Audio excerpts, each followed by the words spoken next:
Marcus Chen stared at the holographic display floating before him, the crimson 0100 pulsing like an accusation. Around him, the other human delegates shifted uncomfortably in their seats within the grand examination hall of the Galactic Linguistic Council. It was humanity's first formal assessment since joining the interstellar community 3 years ago, and Marcus had just achieved the impossible, a perfect failure. The Vrex examiner, a being resembling a crystalline mantis, clicked its mandibles. In what Marcus had learned was their expression of profound disappointment.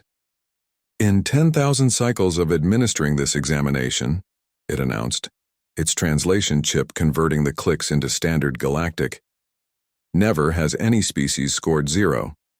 Even the Glooptar, who communicate through scent alone, managed 15 points.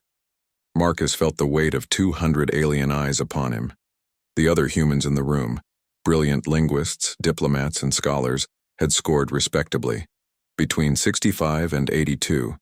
Respectable, but not remarkable. Humanity needed remarkable. They needed to prove they belonged among the stars. The human demonstrates fundamental incomprehension of linguistic harmonics, continued another examiner, a floating orb of sentient gas called a Nethari. Perhaps their species lacks the cognitive architecture for true language. Marcus's jaw tightened. He'd spent 18 months preparing for this exam, studying the 17 primary galactic languages and their 43 dialects. He'd memorized grammatical structures that existed in 11 dimensions.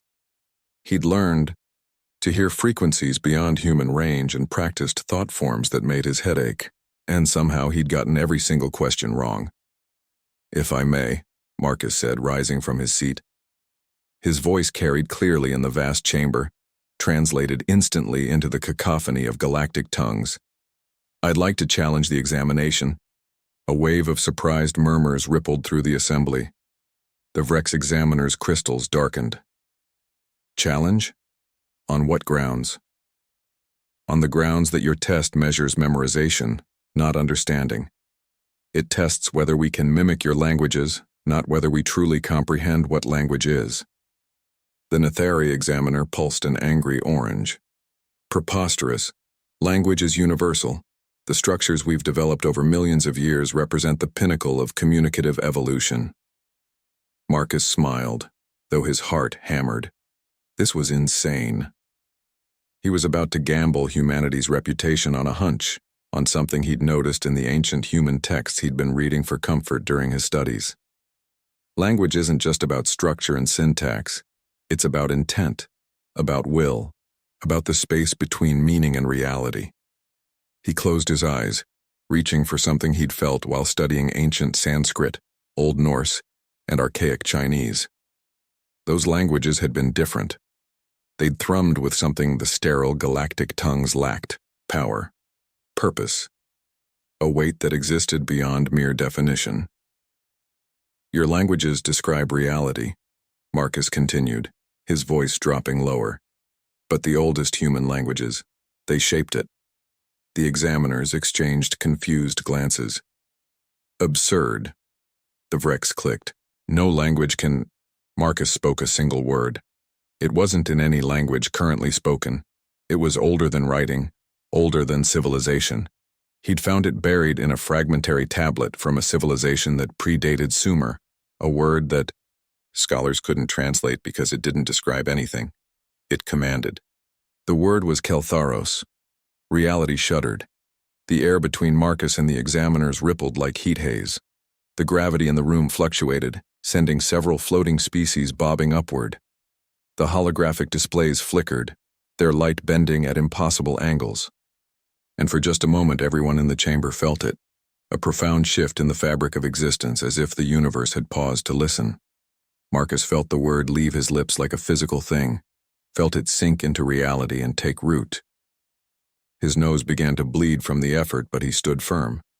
When everything settled, the chamber was silent. 300 species, rendered speechless.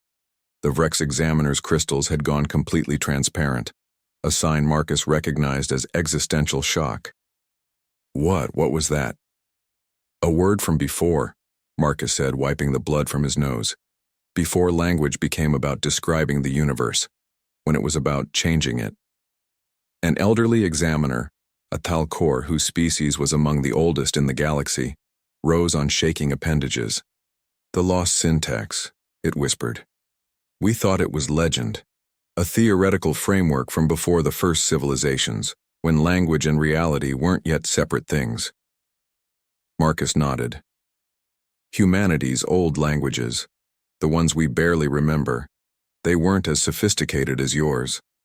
They didn't have your dimensional grammar or your quantum syntax, but they had something else.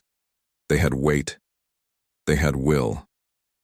Every word was a negotiation with reality itself. But the cost," the Thalkor examiner said, gesturing to Marcus's bleeding nose, "to speak such words. Costs blood, yes, costs effort, costs will." Marcus smiled. "But that's very human, isn't it? To pay the price that others won't?" The Nathari examiner had shifted to a contemplative purple. "Your examination score. It was 0 because you didn't answer our questions. You challenged every premise." "I failed your test because I was taking a different one," Marcus admitted.